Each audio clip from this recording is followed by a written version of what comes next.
ತತ್ತತ್ವಾನ್ಯಪಿ ಬೋಧಯಾಮಿ ತದನು ಪ್ರಾಪ್ಯೋ ಮದಂಘ್ರಿರ್ಭವೇದಿತ್ಯಾಘೋಷಯತೀವ ಯಃ ಕರಚಯೈಸ್तं ವಾಜಿವಕ್ತ್ರಂ ಭಜೆ. ಧರ್ಮವಿಜ್ಞಾನವೈರಾಗ್ಯಪರಮೈಶ್ವರ್ಯಶಾಲಿನಃ ಆನಂದತೀರ್ಥಭಗವತ್ಪಾದಾನ್ Vande ನಿರಂತರಂ. Naomi ನ್ಯಾಯಸುಧಾದಿಕೃಜ್ಜಯಮುನೀನ್ ಶ್ರೀಪಾದರಟ್ಸನ್ಮಣೀನ್ ವ್ಯಾಸಾರ್ಯಾನ್ ವಿವಿಧಾಗಮಾಬ್ಧಿವಿಹರಾನ್ ಶ್ರೀವಾದಿರಾಜಾನಪಿ Vande ಹಂಸವರಾನ್ ರಘೂತ್ತಮಗುರೂನ್ ವೈದಗ್ಧ್ಯವಾರಾಂ ನಿಧೀನ್ Shri Satyavrata Raghavendra ಮುನಿಮಾನ್ ಸದ್ಬೋಧ ಸಧ್ಯಾನಪಾನ್.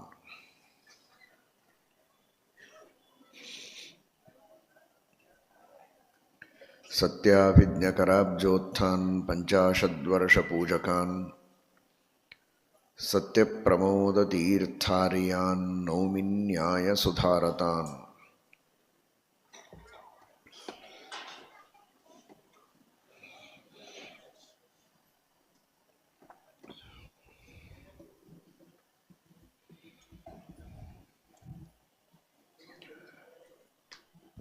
ಶ್ರೀರಾಮಚಂದ್ರನ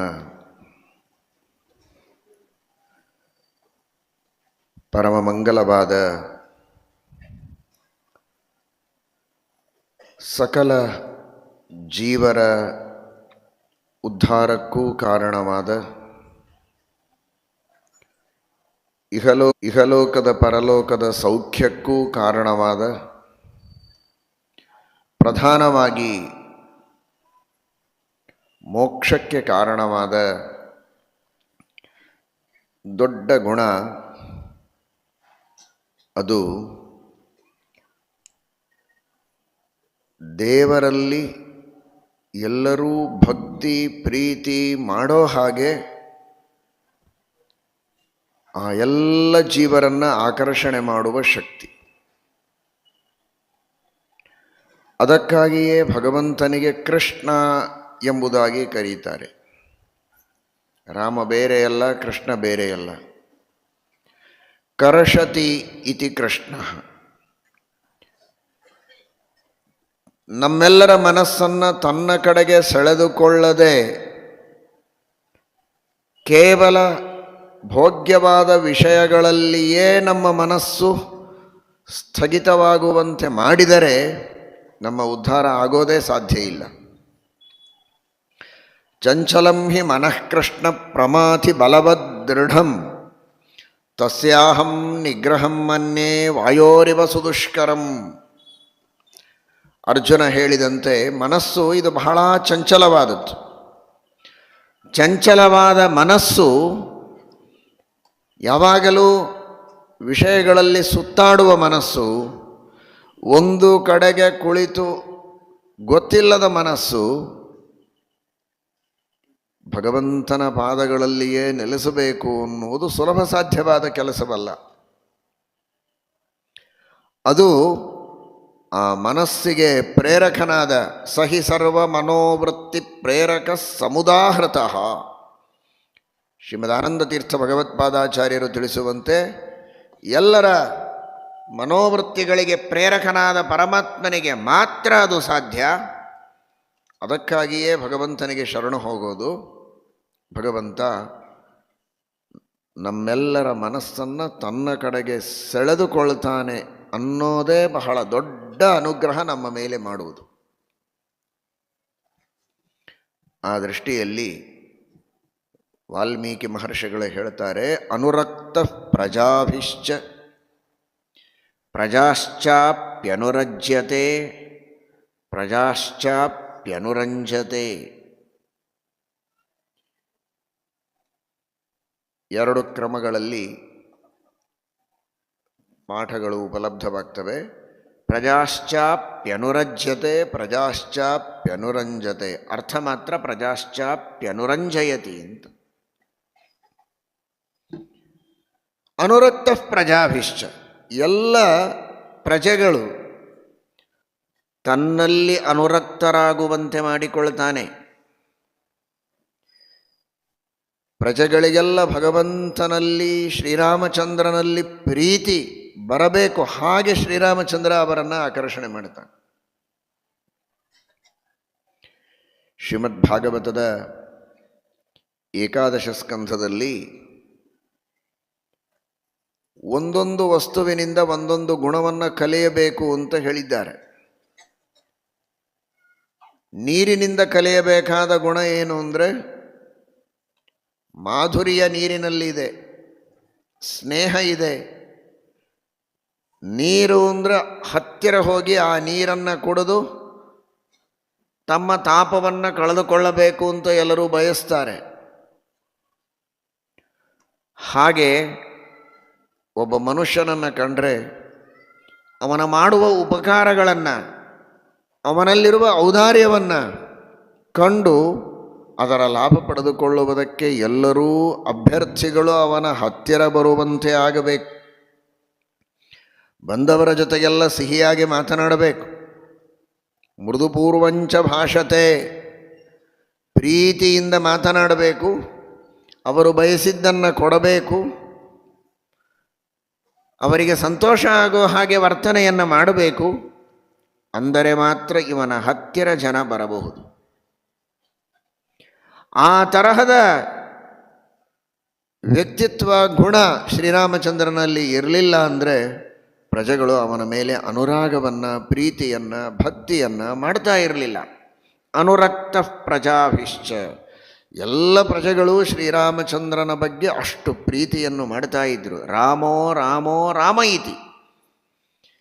ಎಲ್ಲಿ ನೋಡಿದರೆ, ಯಾರ ಮನೆಯಲ್ಲಿ ನೋಡಿದರೆ, ಯಾರ ಮನಸ್ಸಿನಲ್ಲಿ ನೋಡಿದರೂ, ಮಾತಿನಲ್ಲಿ ಕಂಡರೂ ರಾಮ ರಾಮ ರಾಮ ಅನ್ನುವ ಶಬ್ದವೇ ಕೇಳ್ತಾ ಇತ್ತಂತೆ. ರಾಮಮಯವಾಗಿತ್ತು ಜಗತ್ತು ಅಂತ ಹೇಳ್ತಾರೆ. ಹಸಿವೆಯಾಗಿದೆ, ಹೊಟ್ಟೆ ತುಂಬಬೇಕು, ರಾಮ. ನೀರಡಿಕೆಯಾಗಿದೆ, ನೀರು ಬೇಕು, ರಾಮನಿಂದ.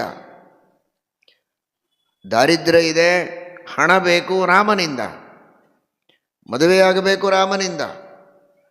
ಹೀಗೆ ಪ್ರಜೆಗಳಿಗೆ ತಾವು ಬಯಸಿದ ಯಾವುದೇ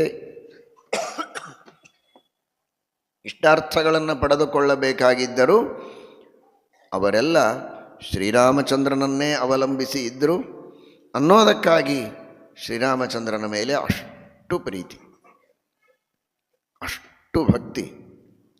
ಅನುರಕ್ತ ಪ್ರಜಾಭಿಶ್ಚ. ಈ ತರಹದ ವ್ಯಕ್ತಿತ್ವ, ಈ ತರಹದ ಗುಣ ಮನುಷ್ಯನಲ್ಲಿರಬೇಕು. 4 ಜನರಿಗೆ ಬೇಕಾದವನಾಗಿರಬೇಕು ಅಂತಾರೆ. ಯಾಕೆ 4 ಜನರಿಗೆ ಬೇಕಾದವನಾಗಿರಬೇಕು? ಹೇಗೆ ಆಗುವುದಕ್ಕೆ ಸಾಧ್ಯ?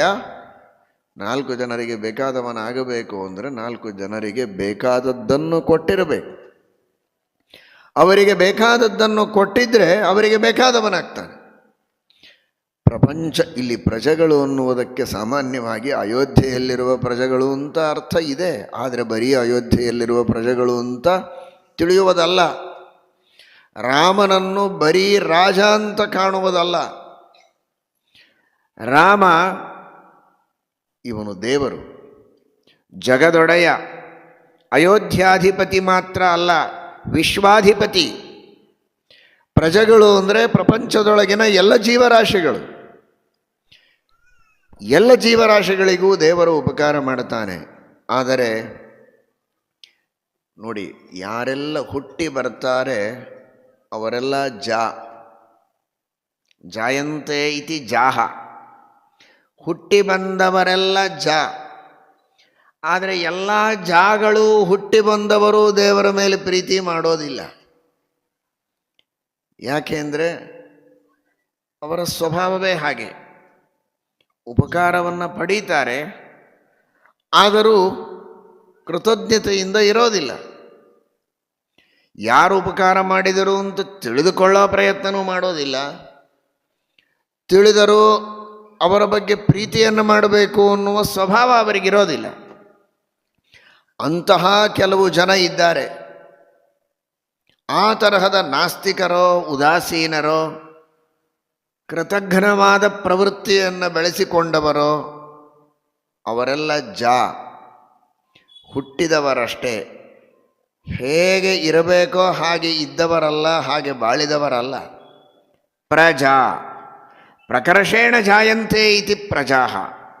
ಯಾರು ಪ್ರಜಾಗಳು, ಒಂದು ಪ್ರಕರ್ಷದಿಂದ, ಒಂದು ಉತ್ಕರ್ಷದಿಂದ, ಒಂದು ತರಹದ ಗುಣವಂತಿಕೆಯನ್ನು ಪಡೆದುಕೊಂಡು ಸಜ್ಜನರ ಸಹವಾಸದಲ್ಲಿ, ಶಾಸ್ತ್ರಗಳ ಉಪದೇಶವನ್ನು ಕೇಳುವ ಪರಿಸರದಲ್ಲಿ ಆ ಸೌಭಾಗ್ಯವನ್ನು ಪಡೆದು ಆ ಪ್ರಕರ್ಷದಿಂದ ಯಾರು ಹುಟ್ಟುತ್ತಾರೆ, ಪ್ರಕರ್ಷೇಣ ಜಾಯಂತೆ ಇತಿ ಪ್ರಜಾ. ಅಂಥ ಪ್ರಜೆಗಳು ಯಾರೋ, ಉತ್ತಮ ಯೋಗ್ಯತೆಯನ್ನು ಪಡೆದುಕೊಂಡ ಸಜ್ಜನರು ಯಾರೋ, ಅವರು ಯಾರೂ ಭಗವಂತನನ್ನು ಪ್ರೀತಿಸದೇ ಇರೋದಿಲ್ಲ. ಅನುರಕ್ತ ಪ್ರಜಾಭಿಶ್ಚ, ಅಂತಹ ಎಲ್ಲ ಪ್ರಜೆಗಳಿಂದಲೂ, ಉತ್ಕೃಷ್ಟ ಜೀವರಿಂದ, ಆಸ್ತಿಕರಾದ, ಉತ್ಕೃಷ್ಟರಾದ, ಭಕ್ತರಾದ ಯಾರೆಲ್ಲ ಸಜ್ಜನರಿದ್ದಾರೆ ಅವರೆಲ್ಲರೂ ಕೂಡ ಭಗವಂತನನ್ನು ಅಷ್ಟು ಪ್ರೀತಿಯಿಂದ ಕಾಣುತ್ತಾರೆ. ಅದು ಆ ಭಗವಂತನಲ್ಲಿರುವಂತಹ ವ್ಯಕ್ತಿತ್ವ. ಅನುರಕ್ತ ಪ್ರಜಾಭಿಶ್ಚ. ಅದಕ್ಕಾಗಿಯೇ ಶ್ರೀಮದಾನಂದ ತೀರ್ಥ ಭಗವತ್ಪಾದಾಚಾರ್ಯರು ಹೇಳುವಾಗ ಭಕ್ತ್ಯರ್ಥಂ ಭಗವನ್ ಮಹಿಮೋಕ್ತಿ ಅಂತಾರೆ. ದೇವರಲ್ಲಿ ಭಕ್ತಿ ಬರಬೇಕು, ಪ್ರೀತಿ ಬರಬೇಕು ಅಂದರೆ ಯಾವಾಗ ಬರುತ್ತೆ ಅಂದರೆ ದೇವರು ಮಾಡಿದ್ದೇನು ಅಂತ ಗೊತ್ತಾದರೆ ದೇವರಲ್ಲಿ ಪ್ರೀತಿ ಬರ್ತದೆ. ಅವನ ಮಹಾತ್ಮೆ ಏನು ಅಂತ ತಿಳಿದು, ಅವನು ಮಾಡಿದ ಉಪಕಾರ ಏನು ಅಂತ ತಿಳಿದಾಗ ಅವನಲ್ಲಿ ಪ್ರೀತಿಯನ್ನು ಮಾಡುವುದಕ್ಕೆ ಸಾಧ್ಯ ಇದೆ, ಭಕ್ತಿಯನ್ನು ಮಾಡುವುದಕ್ಕೆ ಸಾಧ್ಯ ಇದೆ. ಅದಕ್ಕಾಗಿ ಜ್ಞಾನ ಬೇಕು. ಆ ಜ್ಞಾನವನ್ನು ಪಡೆದುಕೊಂಡು ಹುಟ್ಟಿದವರು ಯಾರೋ, ಅಥವಾ ಹುಟ್ಟಿದ ಮೇಲೆ ಜ್ಞಾನ ಪಡೆದುಕೊಂಡವರು ಯಾರೋ, ಅಂತಹ ಪ್ರಜೆಗಳು ಭಗವಂತನನ್ನು ಪ್ರೀತಿ ಮಾಡುವುದಕ್ಕೆ ಸಾಧ್ಯ ಇದೆ. ಆ ಜ್ಞಾನ ಬಹಳ ಮಹತ್ವದ್ದು.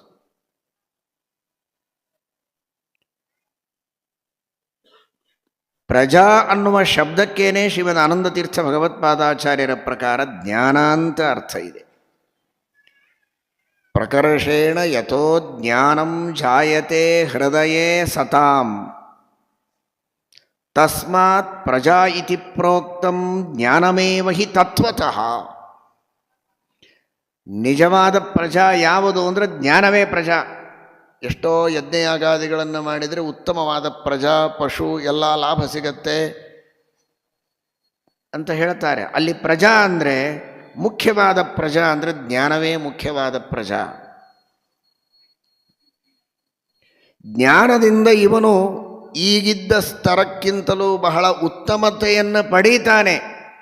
ಪ್ರಕೃಷ್ಟನಾಗಿ ಹುಟ್ಟುವಂತೆ ಇವನನ್ನು ಮಾಡುತ್ತೆ ಅನ್ನೋದಕ್ಕಾಗಿಯೂ ಅದು ಪ್ರಜಾ. ಬಹಳ ಉತ್ತಮವಾದ ಸಾಧನೆಯಿಂದ ಜ್ಞಾನ ಬರುತ್ತೆ ಅನ್ನೋದಕ್ಕಾಗಿಯೂ ಅದು ಪ್ರಜಾ. ಪ್ರಕರ್ಷೇಣ ಜಾಯತೆ ಅಷ್ಟೇ ಅಲ್ಲ, ಪ್ರಕರ್ಷೇಣ ಜನಯತಿ. ಜ್ಞಾನ ಪಡೆದವನನ್ನು ಮತ್ತೆ ಉತ್ಕೃಷ್ಟನಾಗುವಂತೆ ಮಾಡುತ್ತೆ ಅನ್ನೋದಕ್ಕಾಗಿಯೂ ಅದನ್ನು ಪ್ರಜಾ ಅಂತ ಕರೀತಾರೆ. ಹಾಗಾಗಿ ಅನುರಕ್ತ ಪ್ರಜಾಭಿಶ್ಚ, ಭಗವಂತ ಎಲ್ಲರ ಪ್ರೀತಿಗೆ ಪಾತ್ರನಾಗಿದ್ದಾನೆ. ಅಂದರೆ ಯಾಕೆ ಪ್ರೀತಿಗೆ ಪಾತ್ರನಾಗಿದ್ದಾನೆ, ಯಾರ ಪ್ರೀತಿಗೆ ಪಾತ್ರನಾಗಿದ್ದಾನೆ, ಹೇಗೆ ಪ್ರೀತಿಗೆ ಪಾತ್ರನಾಗಿದ್ದಾನೆ ಅಂದರೆ ಉತ್ತಮರ ಪ್ರೀತಿಗೆ ಪಾತ್ರನಾಗಿದ್ದಾನೆ. ಜ್ಞಾನ ಇದ್ದರೆ ಪ್ರೀತಿಗೆ ಪಾತ್ರನಾಗ್ತಾನೆ. ಪ್ರಜಾ ಅಂದರೆ ಜ್ಞಾನ. ಪ್ರಜಾಭಿ ನಿಮಿತ್ತೈ, ಭಗವಂತನ ಜ್ಞಾನ ಇರೋದರಿಂದ ಜ್ಞಾನಿಗಳು ಭಗವಂತನನ್ನು ಪ್ರೀತಿ ಮಾಡ್ತಾರೆ. ನಾಸ್ತಿಕರು, ಶಾಸ್ತ್ರವನ್ನು ಕೇಳದೇ ಇದ್ದವರು, ದೂರೇ ಹರಿಕಥಾ ಕೇಚಿತ, ಹರಿಕಥೆಯನ್ನೇ ಕೇಳದೇ ಇದ್ದವರು, ಹರಿಮಾಹಾತ್ಮ್ಯವನ್ನು ಕೇಳದೇ ಇದ್ದವರು, ಅಂಥವರು ಭಗವಂತನಲ್ಲಿ ಪ್ರೀತಿ ಮಾಡೋದಿಲ್ಲ. ಯಾಕೆಂದರೆ ಅವರಿಗೆ ಜ್ಞಾನ ಇಲ್ಲ. ಅನುರಕ್ತ ಪ್ರಜಾಭಿಶ್ಚ ಶಬ್ದ ಹೇಗಿದೆ ನೋಡಿ. ಪ್ರಜಾ ಎಂಬ ಶಬ್ದವನ್ನು ಬಳಸ್ತಾ ಇದ್ದಾರೆ ವಾಲ್ಮೀಕಿ ಋಷಿಗಳು. ಪ್ರಜಾ ಎಂಬ ಶಬ್ದ ಉತ್ಕೃಷ್ಟರಾದ, ವಿವೇಕಿಗಳಾದ, ಸಭ್ಯರಾದ, ಧಾರ್ಮಿಕರಾದ, ನೀತಿವಂತರಾದಂತಹ ಜನರನ್ನು ತಿಳಿಸಿಕೊಡುವ ಶಬ್ದ, ಜೊತೆಗೆ ಜ್ಞಾನವನ್ನು ಹೇಳಿಕೊಡುವ ಶಬ್ದ. ಆ ಶಬ್ದವನ್ನು ಬಳಸ್ತಾರೆ ವಾಲ್ಮೀಕಿಗಳ ಶಬ್ದಗಳ ತೂಕ ಹೇಗಿದೆ ಅಂತ ನೀವು ಗಮನಿಸಬಹುದು. ಅನುರಕ್ತ ಪ್ರಜಾಭಿಶ್ಚ. ಜ್ಞಾನ ಮಾಡಿಕೊಂಡ್ರೆ ದೇವರಲ್ಲಿ ಪ್ರೀತಿಯನ್ನು ಮಾಡೋದಕ್ಕೆ ಸಾಧ್ಯ ಇದೆ. ಏನು ಅದ್ಭುತವಾದಂತಹ ಭಗವಂತನ ಉಪಕಾರ. ಟೀಕಾಕೃತ್ಪಾದರು ತಿಳಿಸುವಾಗ ಹೇಳ್ತಾರೆ, ಸ್ವತನುಭವನಾದೇಹೇ ಕರ್ತಾರಂ ಅಂತ. ಸುತ್ತ ನೋಡುವುದು ನಂತರ, ಮೊದಲು ನನ್ನ ದೇಹವನ್ನೇ ನಾನು ನೋಡಿಕೊಳ್ಳಬೇಕಂತೆ. ಯಾರು ಈ ದೇಹವನ್ನು ಮಾಡಿಕೊಟ್ಟವರು, ಈ ದೇಹದ ಮೇಲೆ ಅದೆಷ್ಟು ಪ್ರೀತಿಯನ್ನು ಮಾಡುತ್ತಾನೆ ಪ್ರತಿಯೊಬ್ಬ ಜೀವ ತನ್ನ ದೇಹದ ಮೇಲೆ. ತಾನು ಬದುಕಬೇಕು, ತನ್ನ ದೇಹ ಇರಬೇಕು.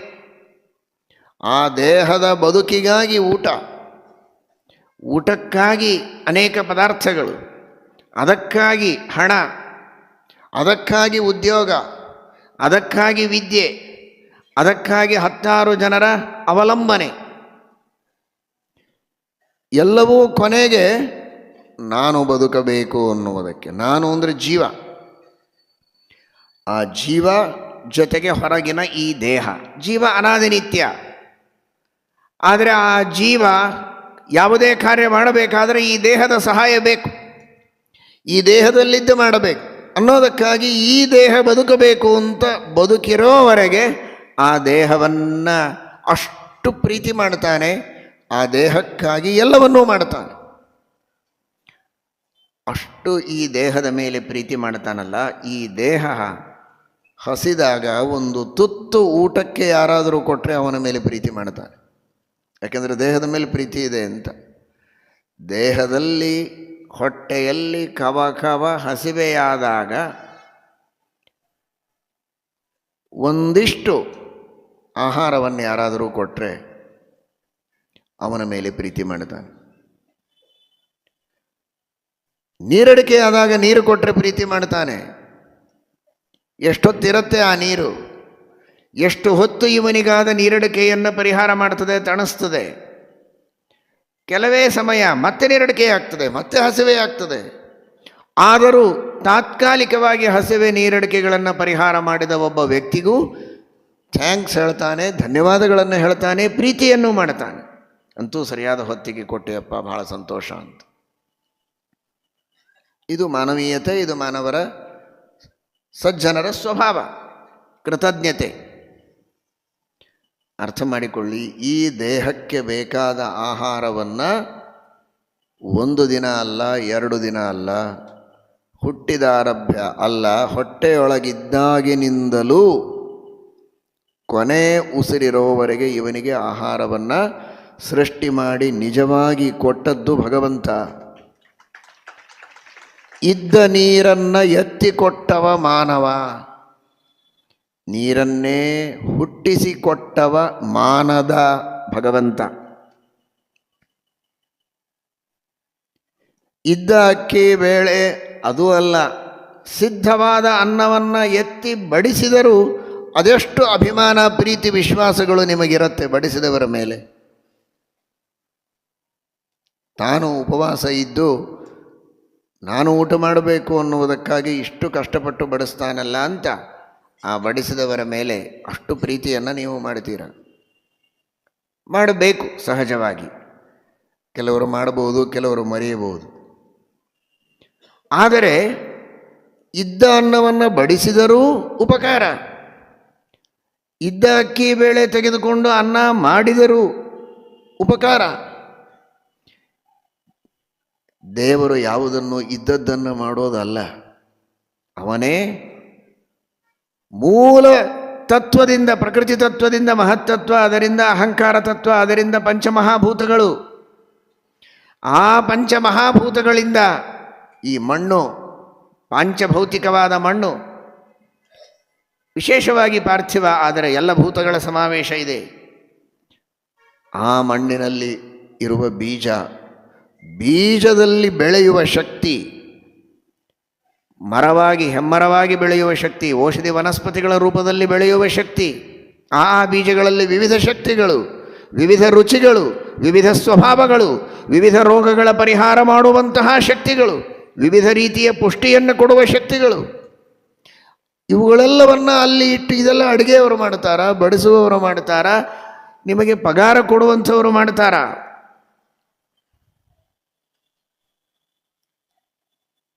ಯಾರು ಮಾಡುತ್ತಾರೆ? ಈ ರೀತಿ ಊಟಕ್ಕೆ ಹಾಕುವವರು ಯಾರಿದ್ದಾರೆ?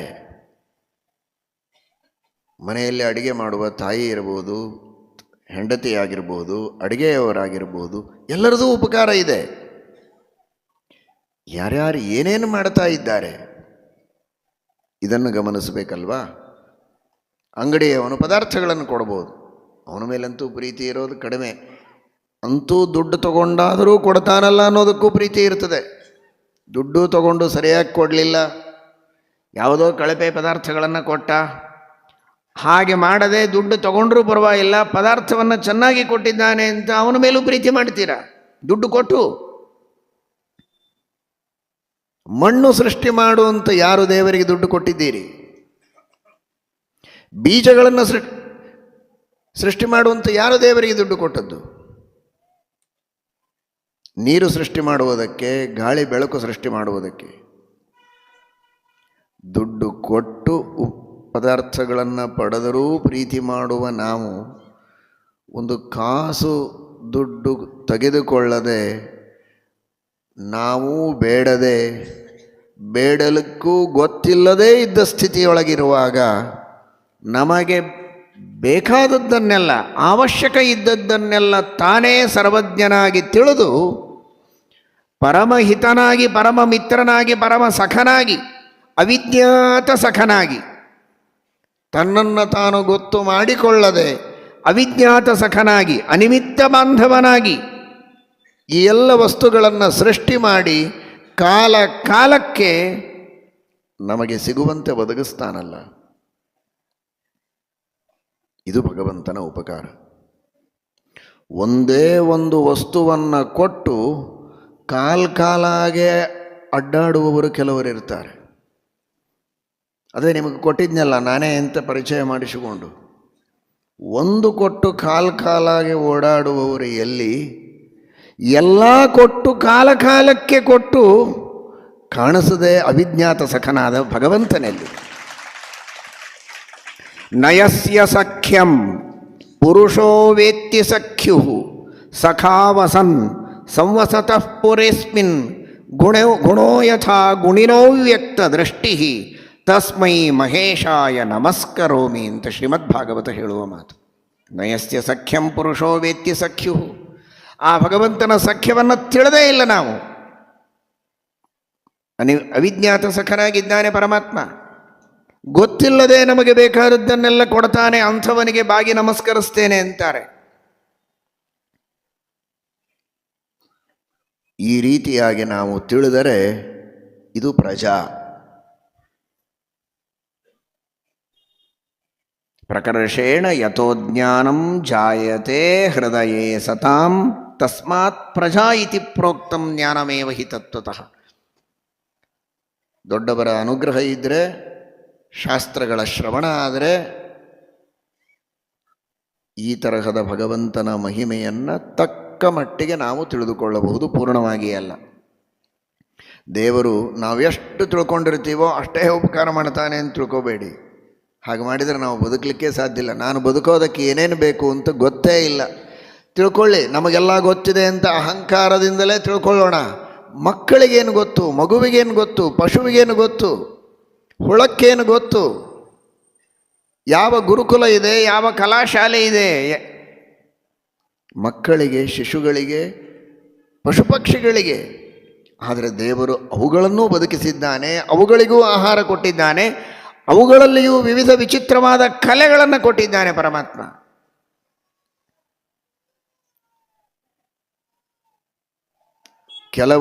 ಕೆಲವು ಪ್ರಾಣಿ ಪಕ್ಷಿಗಳ ಮೇಲೆ ಪ್ರೀತಿ ಮಾಡಬಹುದು, ಸಖ್ಯ ಮಾಡಬಹುದು. ಮನೆಯೊಳಗೆ ಒಂದು ನಾಯಿ ಸಾಕಿರ್ತಾರೆ, ಕೆಲವರು ಭಾಳ ಅಂದರೆ 2-4 ಸಾಕ್ಕೊಂಡಿರ್ಬೋದು. ಬೆಕ್ಕುಗಳನ್ನು ಸಾಕಿರ್ತಾರೆ. ಗಿಳಿಗಳು ಕೆಲವರಿಗೆ ಬಹಳ ಸೇರ್ತವೆ, ಏನೇನೋ ಇಟ್ಟಿರ್ತಾರೆ. ಪಕ್ಷಿಗಳು, ಪಾರಿವಾಳಗಳನ್ನು ಪ್ರೀತಿಸ್ತಾರೆ. ಪ್ರಾಣಿಗಳ ಮೇಲೆ ಪ್ರೀತಿ ಮಾಡಿ ಅವುಗಳಿಗೆ ಆಹಾರ ಕೊಡೋದರಲ್ಲೇನು ತಪ್ಪಿಲ್ಲ. ಆದರೆ ದೇವರು ಪ್ರೀತಿ ಮಾಡೋದು ಎಷ್ಟು ಜನರನ್ನು? ಪ್ರಜಾಶ್ಚಾಪ್ಯನುರಂಜತೆ. ಅನಂತ ಜೀವರಾಶಿಗಳು, 84 ಲಕ್ಷ ಯೋನಿ. ಒಂದೊಂದು ಯೋನಿಯಲ್ಲಿ ಅಸಂಖ್ಯ ಜೀವರಾಶಿಗಳಿರ್ತಾರೆ. ಅಂತಹ ಅನಂತ ಜೀವರಾಶಿಗಳನ್ನು ಕೂಡ ಭಗವಂತ ಪ್ರೀತಿ ಮಾಡುತ್ತಾನೆ. ಅಷ್ಟೆಲ್ಲ ಜನರಿಗೂ ಏನು ಬೇಕೋ ಬದುಕುವುದಕ್ಕೆ, ಆಹಾರಕ್ಕೆ, ವಿಹಾರಕ್ಕೆ ಅದೆಲ್ಲವನ್ನು ಒದಗಿಸ್ತಾನೆ ಅಂದರೆ ಆ ದೇವರ ಪ್ರೀತಿಯ ಭಾಂಡಾರ ಎಷ್ಟು ದೊಡ್ಡದು, ಎಂತಹ ಸಾಗರ ಇದೆ, ಅಪರಿಮಿತವಾದಂತಹ ಆ ಭಗವಂತನ ದಯಾಸಾಗರ ಅಂತ ಅದಕ್ಕಾಗಿ ಕರೆಯೋದು. ಇಷ್ಟು ಪ್ರೀತಿಯನ್ನು ದೇವರು ಜಗತ್ತಿನ ಮೇಲೆ ಮಾಡ್ತಾನೆ. ಆದರೆ ದೇವರು ಮಾಡೋದು ಎಲ್ಲರ ಮೇಲೆ. ದೇವರ ಮೇಲೆ ಪ್ರೀತಿ ಮಾಡುವವರು ಬೆರಳೆಣಿಕೆಯಷ್ಟು. ಅನುರಕ್ತ ಪ್ರಜಾಭಿಶ್ಚ ಪ್ರಜಾಶ್ಚಾಪ್ಯನುರಂಜತೆ.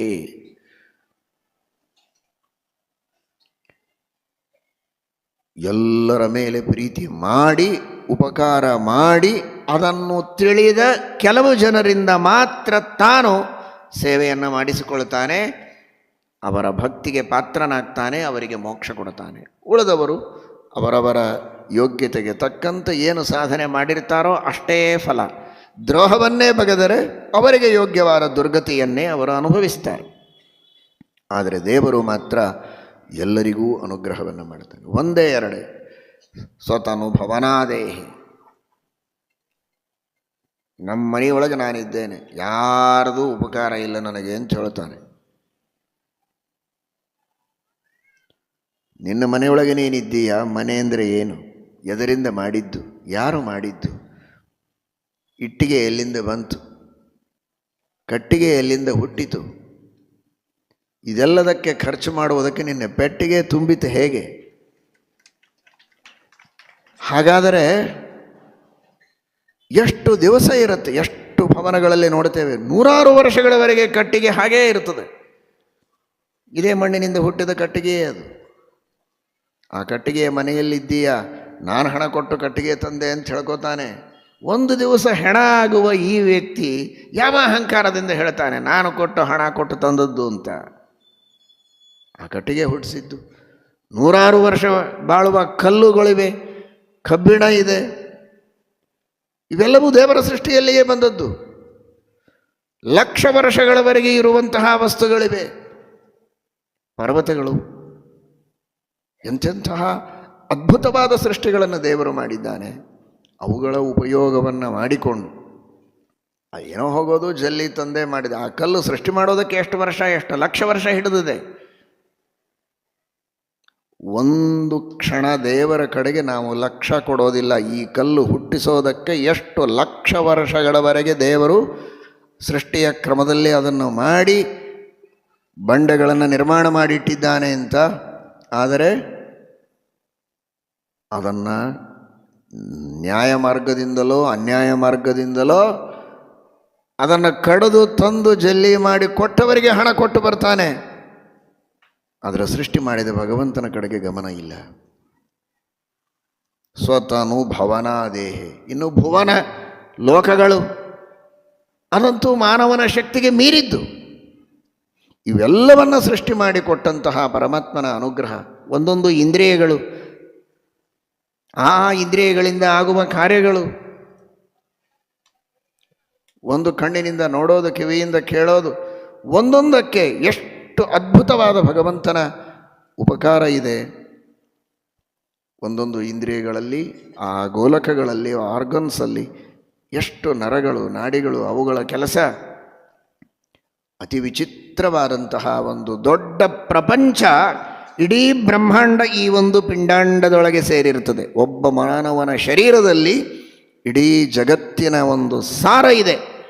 24 ತತ್ವಗಳಿಂದ ಜಗತ್ತಿನ ನಿರ್ಮಾಣ ಆದರೆ 24 ತತ್ವಗಳು ಈ ದೇಹದಲ್ಲಿಯೂ ಇವೆ.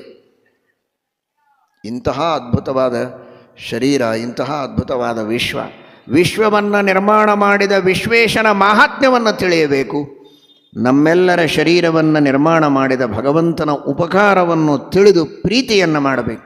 ಆ ಮಹಾತ್ಮ್ಯ ಜ್ಞಾನ, ಸ್ನೇಹ ಇವೆರಡೂ ಸೇರಿದರೆ ಅದೇ ಭಕ್ತಿ ಆಗ್ತದೆ. ಅನುರಕ್ತ ಪ್ರಜಾಭಿಶ್ಚ ಪ್ರಜಾಶ್ಚಾಪ್ಯನುರಂಜತೆ. ಈ ರೀತಿ ಪ್ರಜೆಗಳಿಗೆ ಉಪಕಾರ ಮಾಡಿ, ಜೀವರಾಶಿಗಳಿಗೆ ಉಪಕಾರ ಮಾಡಿ, ಆ ಜ್ಞಾನವನ್ನು ತಾನೇ ಕೊಟ್ಟು ಅವರಿಗೆಲ್ಲ ಪ್ರಜಾವನ್ನು, ಜ್ಞಾನವನ್ನು ತಾನೇ ಕೊಡ್ತಾನೆ. ಶಾಸ್ತ್ರಗಳ ಮೂಲಕ ಕೊಡ್ತಾನೆ, ಗುರುಗಳ ಮೂಲಕ ಕೊಡ್ತಾನೆ.